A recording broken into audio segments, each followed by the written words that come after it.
All right, here we are again. I'm Lance, and this is Bonnie. and it's the end of the week, so we're doing our show. And I'll tell you, I experimented with recording an actual video with my old Kodak EasyShare camera that I bought in 2006, and the microphone is inadequate, and there's no way to add a external microphone. So I don't know what I'm gonna do. Now I need to get that camera that your dad gave us out and see if there's a. I know it takes video, but it's so much better a camera. It must have a way to input a external microphone. I have no idea, but I have all the books and manuals thanks to my dad. You're welcome to explore it. Where's that camera at, by the way? In my camera shelf unit. Okay, well, I'm going to take a look at that sometime. Well, this week was the first week back after 11 days off. And I can't believe I made it through. I was so relieved. My somewhat new regular supervisor was out all week. I didn't have to deal with her and all those awkward questions. Feeling better? And all that shit. You mean basic courtesy and human interaction, Lance? No, it's a test. It's like, well, we'll find out if he was really sick or not. Paranoid a little? It's just reality. So, we have a sort of a coffee table book on China here. It's going to be used for scraps, collage, etc., if even that. I'll have to parse through it. I noticed your artwork over there that you did for the frame. Is that mostly collage, or is it a combination of collage and painting? It's collage and pastel. Oh, and pastel. Yeah. Okay, cool. Oh me. So we finished watching the pronounce it properly, Rammstein in America documentary, and it was pretty good. Wasn't as. I don't know. We're both convinced that Till is depressive. Till, I don't know. He always looks like he's sad, or he's. I don't know. It's a strange person. Brooding. I don't know what it is. I don't know. I think brooding would have a little bit of anger undercurrent. There's none of that. It's almost like I'm sad. I cannot bother to interact with everyone else. Weltschmerz. World weariness. We've all been suffering from that lately. I feel better this week a lot. I've doubled down on my. It's funny. I took at least a week, maybe 2 weeks away from my meditation, and when I went back to it, I felt better because I was able to look at it a little more objectively and see. I don't know what's the word. It's like it's very subtle. You don't think it's doing anything for you, but then when you take a break from it, you realize there is a subtle. It does do something for you. I don't know what it is exactly. It pisses me off when people who, celebrities who are into meditation act like it's the effects are so dramatic, and they're not. I need to go turn down the stove. Okay. Well, while she's gone, we'll discuss her faults together. I want to remind everyone that I hate my job. Absolutely hate it. And I'm suspicious of the union's promises that they're gonna do something and they're gonna get my job back to Athens. And it's a done deal. It's a certainty. I'm very suspicious of all that. Well, anyway, so how was your week, Bonnie? I don't want to talk about my week. My week's been stressful. How was your day? My day was stressful. I haven't been able to sleep very well. I didn't sleep properly today. but that's usual for my Friday. I'm so excited about the fun to come for the weekend that I can't stay asleep. Oh boy. Hey, saw in the paper that the Athens. I guess they mean the town again. That's the one that's on off Prince, right? Mm-hmm. They're doing Much Ado About Nothing. I think Reed's gonna go see it with Andrew Oh, really? Because in the February. the front page the front page of the paper had boy and girl kissing, and I thought, yeah, that's the reason to become an actor. Idiot. Now, Lance, in this first scene you're going to do, you'll be the bottom in a aggressive homosexual relationship.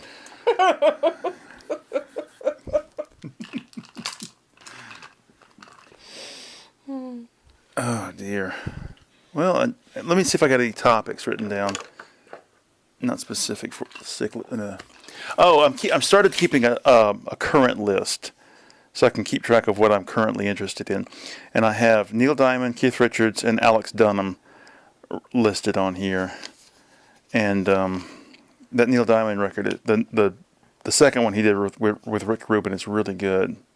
I got the third Keith Richards solo record in the mail, and I'm kind of disappointed with it. Well, disappointed is not really the right word, because I wasn't expecting anything great to begin with, but it's not really much to it.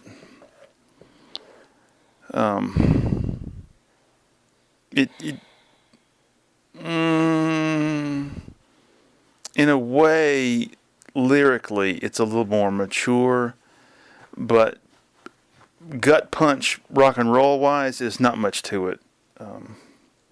But you have been into that Neil Diamond album this week. Yeah, I was coming home. It's one of those things where I'm working my way slowly through the record. Listen to the first song, second song, back up, start over. Work your way to the third, back up, start over. So I'm coming home from work the other day, and I get to the fourth song, and it's a duet with one of the women in the Dixie Chicks, and I almost started crying. The name of the song is Another Day That Time Forgot. So I come in the door, I walk in the door, and I say, well, I'm a convert. I really like him now. Meanwhile, the rest of us have been singing Sweet Caroline for years Yeah, but I mean, at baseball stadiums and such. yeah, but any artist that's associated with just one song and that's it. But it wasn't just one song. There were so many songs by Neil Diamond. Jesus. I want to see the movie he was in called The Jazz Singer. That I don't recommend. You've seen it? I saw it years ago. It's a remake of the Al Jolson movie, right? I don't remember that. The first big talking movie, the first real, I guess, synchronized sound. It's just a movie that ushered in the era of the talkies. It'd be great to be able to go back in time and experience the actual silver screen. Henry Miller talks about going to see silent movies. I think he said something was lost when the talkies came in. I can't remember. It's amazing that, I don't know. It seems like a prearranged scam that you have the stage, and then you have silent film, then you have talking film, then you have radio, then you have TV, and then you have the movie. It's called progression of intellect. Yeah, but it seems like, okay, we're gonna hold on radio for a while till we squeeze all the money out, then we'll let TV in. I mean, they had TV back in the 30s, but it wasn't widespread. It wasn't affordable. That would be weird to see programs from back then. Not interested. Here's Mrs. So-and-so playing the piano.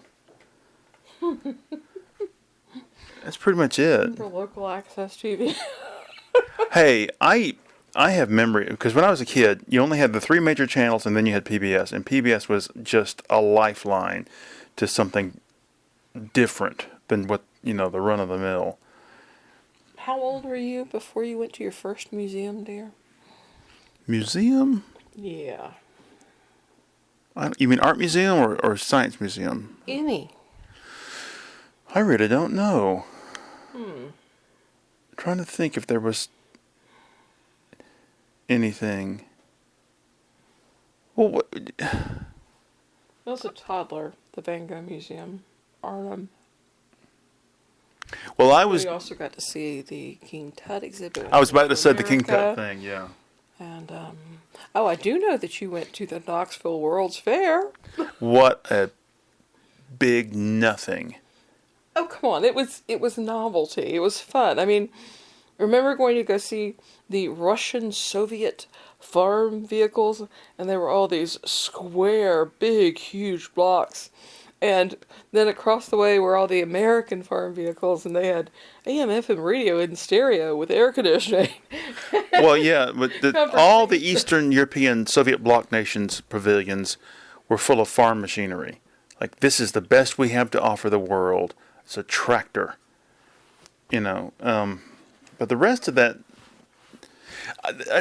right across you had The this. China exhibit was fabulous. They had the terracotta warriors there. They had all sorts of jade. That was a really good exhibit, and that's where we got to eat egg rolls. Woohoo! Well, across the street from the World's Fair was like some sort of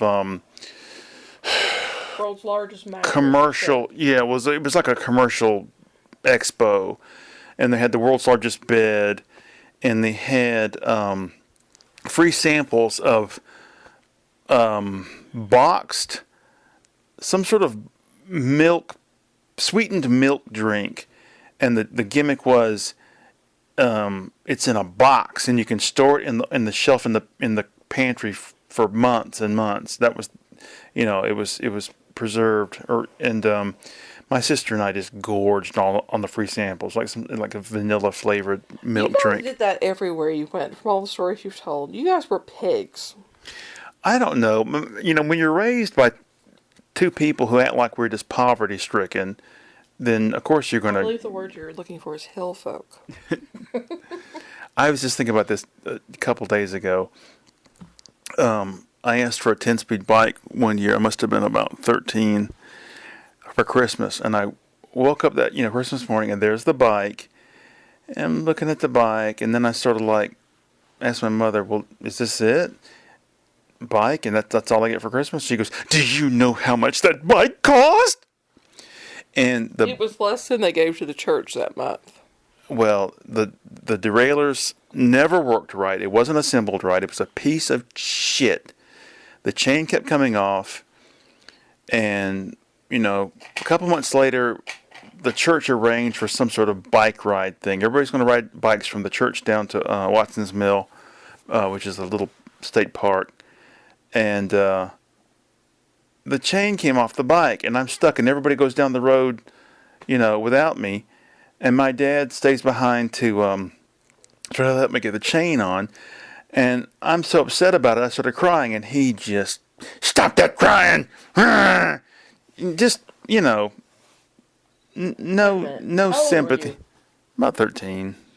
Oh, man. You really shouldn't be crying at 13. Well, if you say that, then I shouldn't cry about that baby they found in the rubble of the... No, that's different. That's different. No, upset is upset. When you're 13 and that shit happens, say, "And it was a piece of shit bike," and walk away. That's well, what no. You're 13. I guess the proper response would be to pick the damn thing up and throw it in the ditch and say, "You bought me a shit-ass bike." That's right. That's what you should have done. That's what you should have done at the age of 13. If I'd done that, I was terrified of my father knocking my teeth out. A man who got his teeth knocked out. Oh, God. Whatever. Do you have any idea why there's hay on the floor here? Well, it's from where I put my shoes on every night. We need to vacuum in here, that's all. You do know that I have a rug outside, a rug in the door, plus another rug under that, right? What am I supposed to do? Take my shoes off before I get in the house? No, you're supposed to knock your shoes off. There's only so much I can do that. And yet you're the only one who brings Are you in about everything. to get? Are you about? Jesus. Are you about to I go need to somewhere? go check the bread. Okay. Put some hay in the bread while you're at it. No.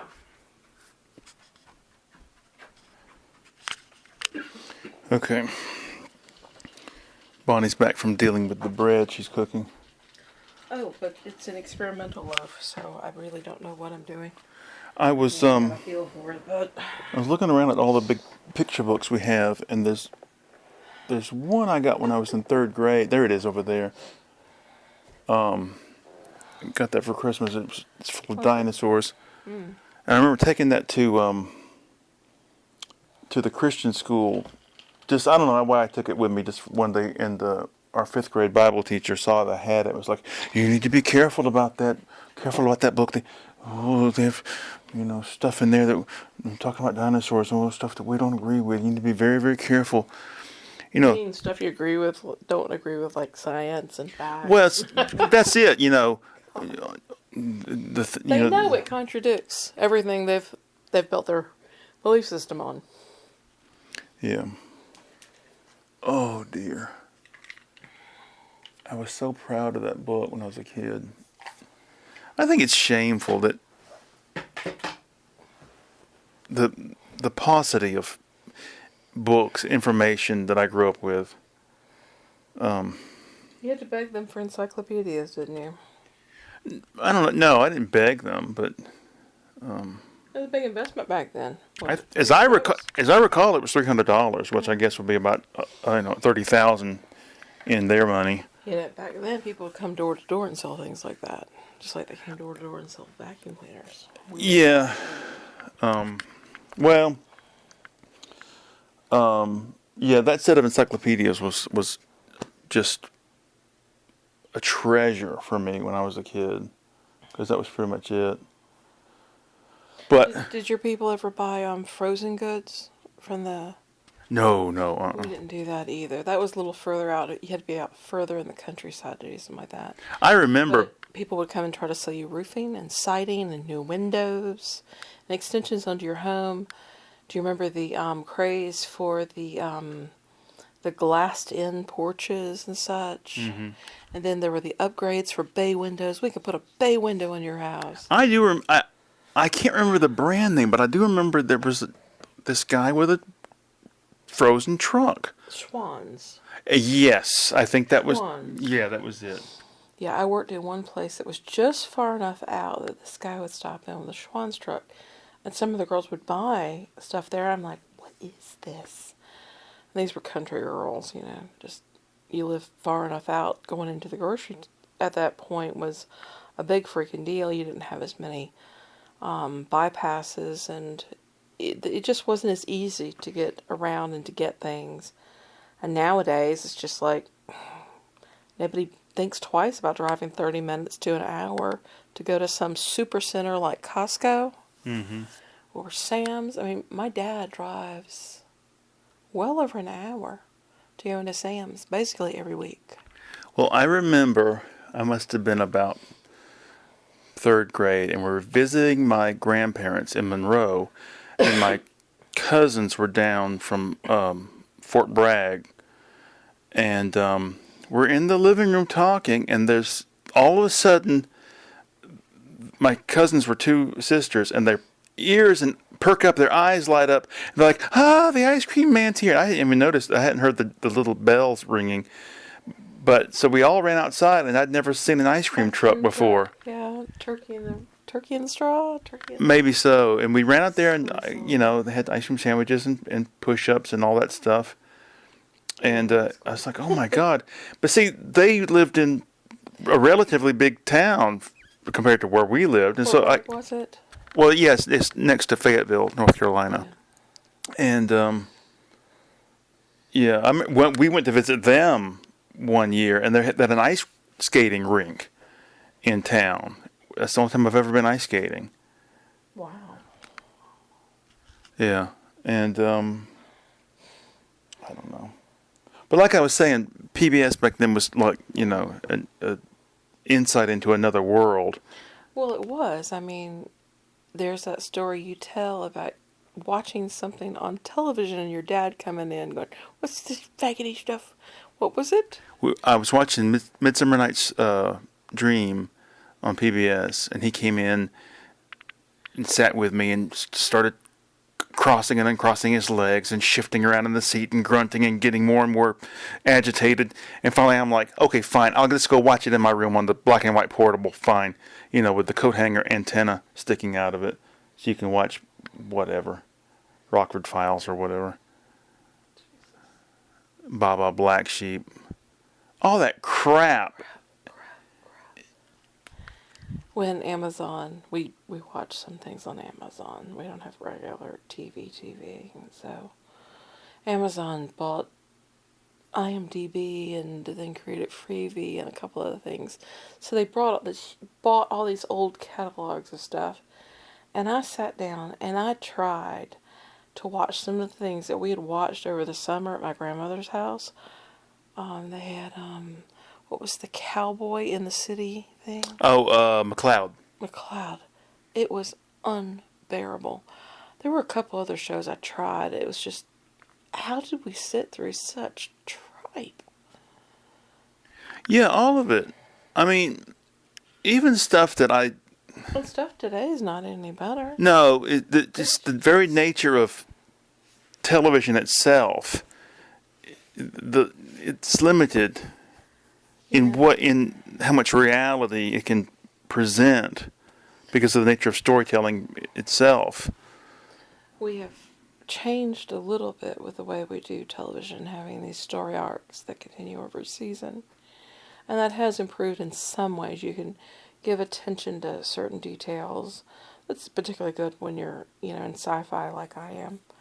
But recently we watched the Bosch series on Amazon. And I've read all the books several times over. And, of course, you've read one of the books, I think, with me. But you did in German, of course. But it was nice to see one or two books focused on per season. You just kind of drag it out. But even that is just, like the first series and the second series, when he retires and comes back as a PI, the contrast between the two series, you see just how they've just fallen in their quality. Everything is shortcuts and just extreme characters being brought in. Oh, the guy who is the ultra tech, the girl who is the ultra kick-ass, the guy who is that girl assassin thing was just absurd. Stupid. It was so incredibly absurd. And making his daughter a cop, you have a 115-pound girl. She's 90 pounds. She is the proverbial 90-pound weakling. It's just and absurd. They set her up in these scenes where she's supposed to be jogging. And you look at her, and she doesn't even have feet that are big enough to fit into the shoes. She's so small. It's like CSI, how what a joke it became at the end, where everybody's son and daughter now works for the same office, and we're all a big happy family and all this crap. Yeah. And somebody who was the asshole in the office, now he's part of the family too. He's got his flaws, but really he's a good guy and all this shit. Yeah.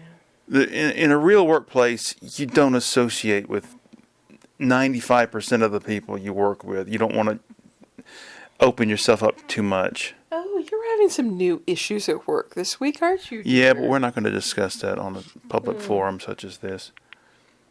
Chatty.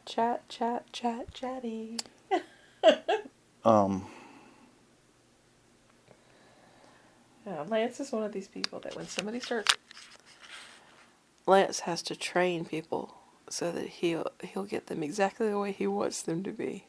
He's a grump. So I'm not a grump. Personal.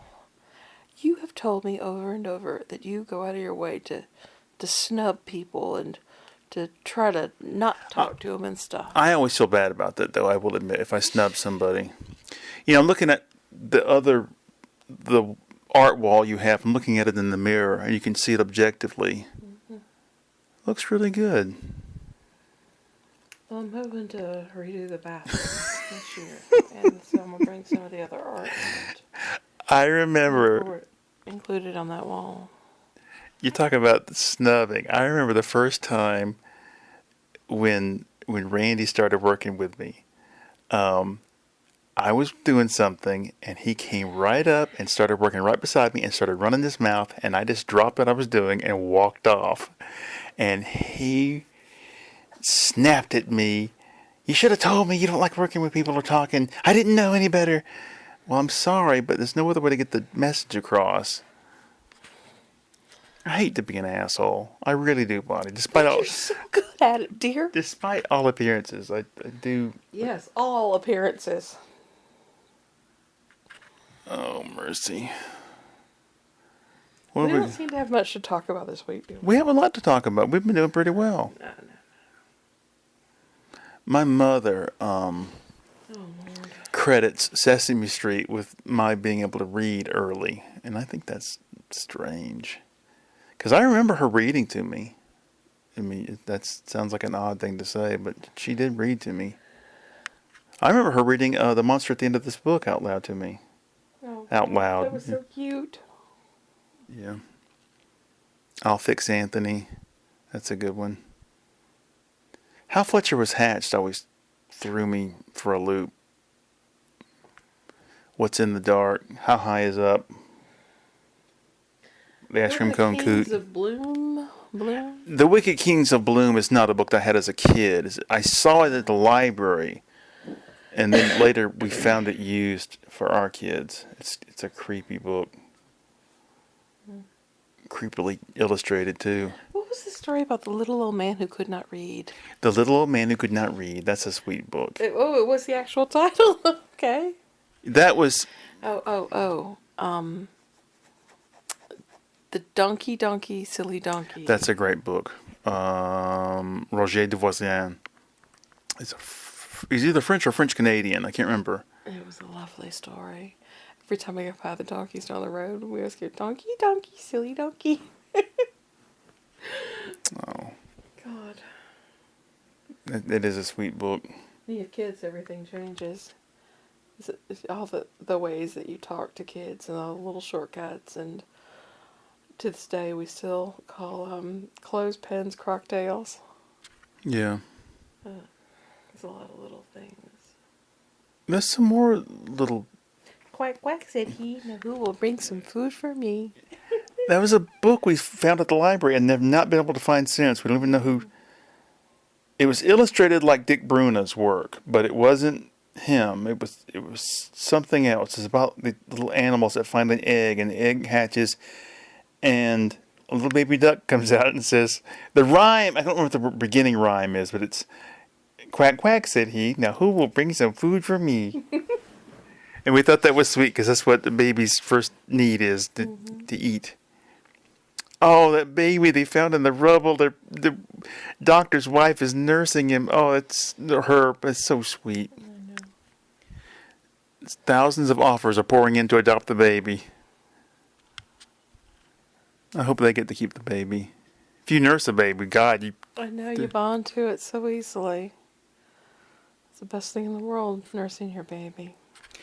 When our son was a baby, you took our daughter off for some appointment or something and left me home with the baby and a bottle of milk to feed him. And I'm holding him, I was sitting in a chair in the window, and I'm holding him with one hand and got the bottle in his mouth with the other. I'm staring right into his eyes. Oh. And there's this moment like, oh my God. It's just... Yeah. Oh, he's got blue eyes and she has brown eyes. Yeah. She had blue eyes at first, but about a year old they changed to brown. Very odd. And he had blonde curly hair. She was dark colored hair, thick curls. He was a wisp of curls. She had dark skin. He has white skin like me. Mm-hmm. And she is dark like you. All the olive tones. Yeah, I used to tan a lot and I'd turn this olive color. Well, we are approaching the end of the show. Strange to say. What? Again, it just feels like we haven't had much to talk about this time. Well, there's always aches and pains, you know. God, we could go on endlessly about that, couldn't we? As we get older, it's going to be a recurring theme. Yeah, we can hear our bones crack. Every time I move the damn microphone back between us, my wrist pops.